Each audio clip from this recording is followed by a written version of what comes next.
Hello, how are you today? Welcome to day 4 of my 5-day challenge, healing your beliefs that are sabotaging your weight loss, healing your shadows. Today, we're going to talk about limiting beliefs.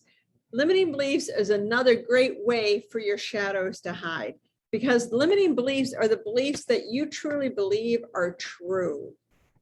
They are things that people will say to you that you hold to the gospel. And limiting beliefs come in all types of form. It could be the fear of success. It could be the fear of failure, the fear of making a mistake. It could be the fear of the dark. It could be fear of people laughing loud, fear of being in a movie theater. I mean, there's all kinds of limiting beliefs.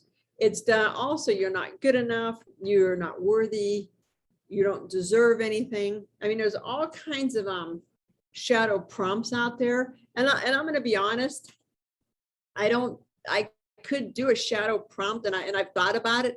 My problem with doing shadow prompts or a shadow journal, and I know they're very common and they're very in vogue now. My problem with it is it triggers people.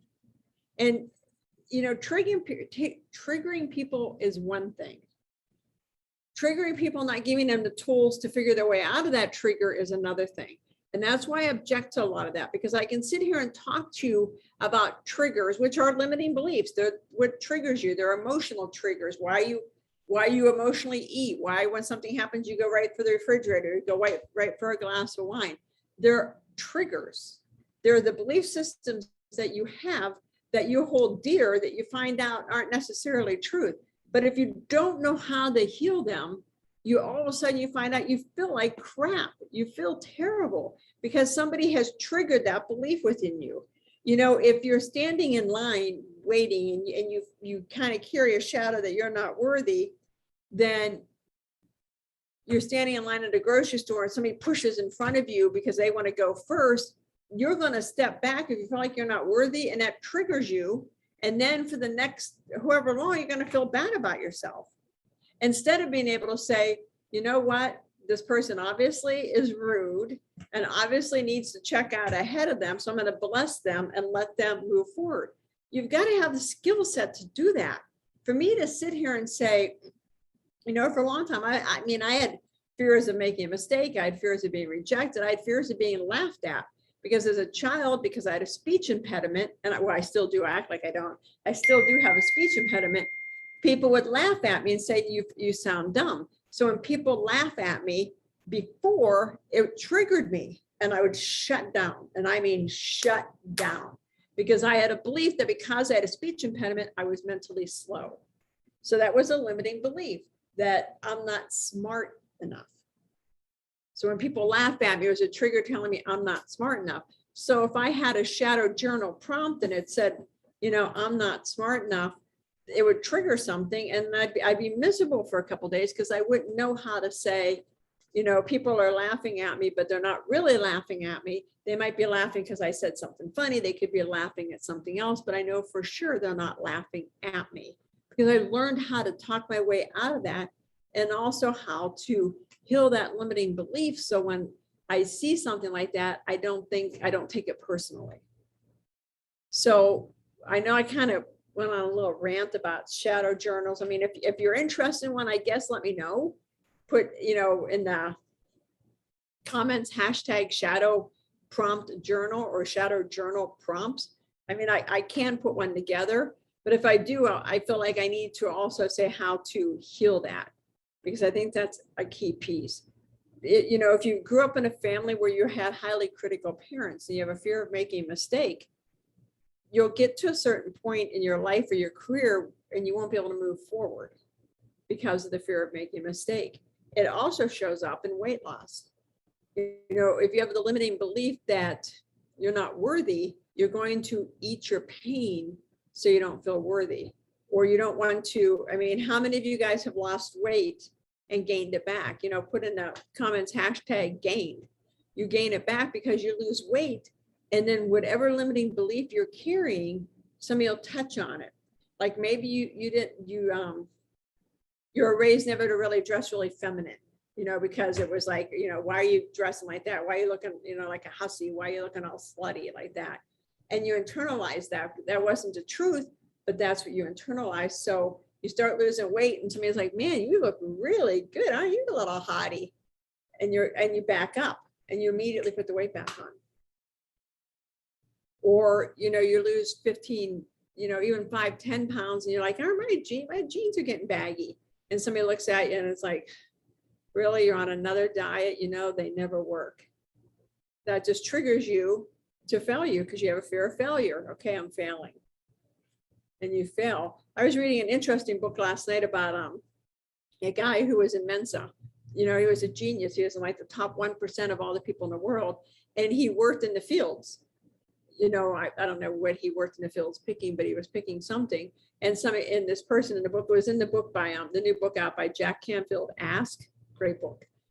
And he always wanted to write a book, but he was always collecting information for his book. And it's like, I'm going to write the book. I'm just collecting information.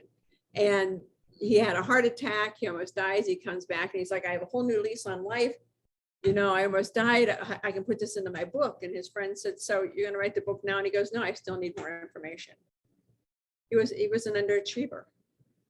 And being an underachiever is there's a lot of underachievement taking on, because maybe you're in a family where, I had a friend who was a piano savant. I mean, she was an amazing pianist. So everybody else in the family didn't measure up because everything was put into her. I mean, she had a baby grand piano in this tiny house. In this living room, you had to scooch around the grand piano to do anything in her house, to get to the kitchen. She had great clothes because she was a performer, and everybody else wasn't like that. So they kind of get this underachieving because you're never going to match up. So you carry this limiting belief of underachievement. So you really have to figure out what causes you to shut down, what causes you to eat. Food is a perfect way of underachieving, because if I wasn't heavy, I would do this.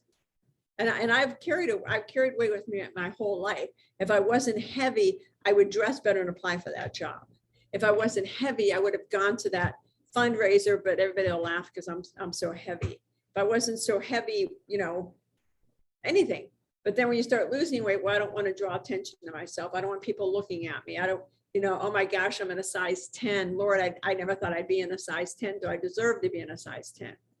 That's triggers. That's how you get your engine going. And before you know it, you're back eating that chocolate chip cookie. So pay attention to when people say things to you and you react. Pay attention to what that emotional trigger is. And that's the one thing about doing a shadow journal is you can kind of see what triggers you, but then I'd want you to message me so we could talk through it. So, let me know how you feel about, like I said, put down there, hashtag shadow journal prompt, and we'll ponder it. So I hope this helped. Your limiting beliefs is front and center. They really don't hide. They're there. Everything we've talked about leading up to this, your patterns, the questions you ask, your subconscious, that's all hiding away. Your limiting beliefs are on display for sure. And if you just sit back and think, why have I not excelled in this job? Or why have I not gone to the next level? Why didn't I write the book I always dream about? Why didn't I start my business I always dream about?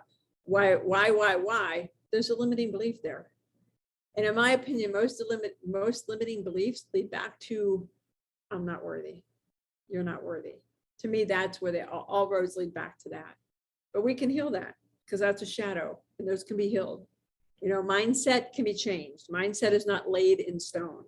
Your memories of your childhood can be changed because your brain's just a computer. It's just malleable, just waiting to be changed.